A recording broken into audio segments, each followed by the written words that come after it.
चला माऊली, आज बनवणार आहे मी बटाटा वडा। त्याच्यासाठी साहित्य हे इथे 6-7 बटाटे उकडून घेतलेले आहेत, हिरवी मिरची, लसूण, सांबार, मीठ, तेल, जिरे पावडर, धने पावडर, हळद, गरम मसाला आणि बेसन। बटाटा वड्यासाठी रस्सा बनवणार आहोत आपण। त्याच्यासाठी हे साहित्य: एक कांदा चिरून घेतलेला आहे, तमालपत्र, थोडीशी दालचिनी, थोडेसे खोबऱ्याचे काप, छोटासा आल्याचा तुकडा, जिरे, लसूण। सर्वात आधी मिरची, सांबार आणि लसूण आपण पहिले ठेचा करून घेऊया। आधी आपण आता बटाट्याची सुकी भाजी बनवून घेणार आहोत। त्याच्यासाठी तेल, थोडीशी मोहरी, जिरे, हिंग, हिरव्या मिरचीचा केलेला ठेचा घालून घेऊया। हळद घालूया, धने पावडर, जिरे पावडर करूया, बटाटे घालून घेऊया कुचकरलेले।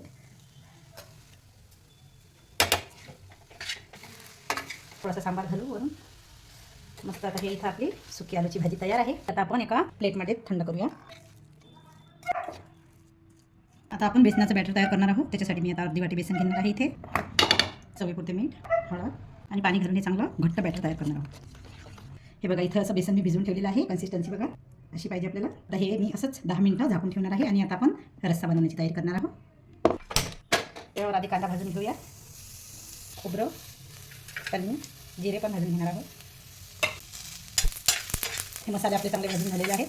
थोडेसे फुटाणे असल्यास जरूर घाला, कारण याने आपल्या रश्श्याला चांगला थिकनेस येणार आहे। आता हे साहित्य आपण काढून घेणार आहोत। का मसाला आता मी मिक्सरमधून बारीक करून घेत आहे। असा सांबार, थोडीशी हळद पण घालायची, बारीक वाटण करून घेते। तिथपर्यंत माझ्या मुलीने हे असे बटाट्याच्या भाजीचे कुळे बनवून ठेवलेले आहेत। सर्वात आधी आता मी बटाट्यासाठी रस्सा बनवून घेणार आहे। तेल थोडं जास्तच घालायचं आहे, कारण आपल्याला तर्री हवी आहे। एक छोटंसं तमालपत्र घालून घेऊ, छोटासा कलमीचा तुकडा, केलेलं वाटण घालून घेऊया। बघा, इथे मसाला चांगला परतलेला आहे। मस्त गरम मसाला घालू, मिरची पावडर घालूया, भांड्यामधलं पाणी घालून घेऊ। आता याच्यामध्ये आपल्याला कोमट पाणी घालून घ्यायचं आहे। ते कोमट पाणी झाला त्याच्यामुळे चांगली तर्री येईल याला। हे इथे आपला रस्सा तयार आहे। आता आपण तळून घेणार आहोत वडे। इथे असा एक गोळा घ्यायचा, असं बेसनामध्ये बुडवायचं, याला आपल्याला चम्मच लागेल आणि असं तेलामध्ये सोडून द्यायचं। वेळेला आपण 2 वडे तळणार आहोत।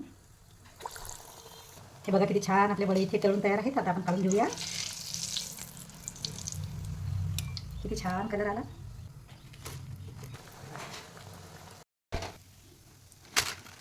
हे आता गरमागरम वडे आपण सर्व करूया। बघा किती छान झालेला आहे आपला वडा। त्यावरती मस्त अशी तर्री, मस्त वरून अशी शेव, थोडीशी कोथिंबीर आणि आता खाण्यासाठी एकदम तयार आहेत आपले वडे।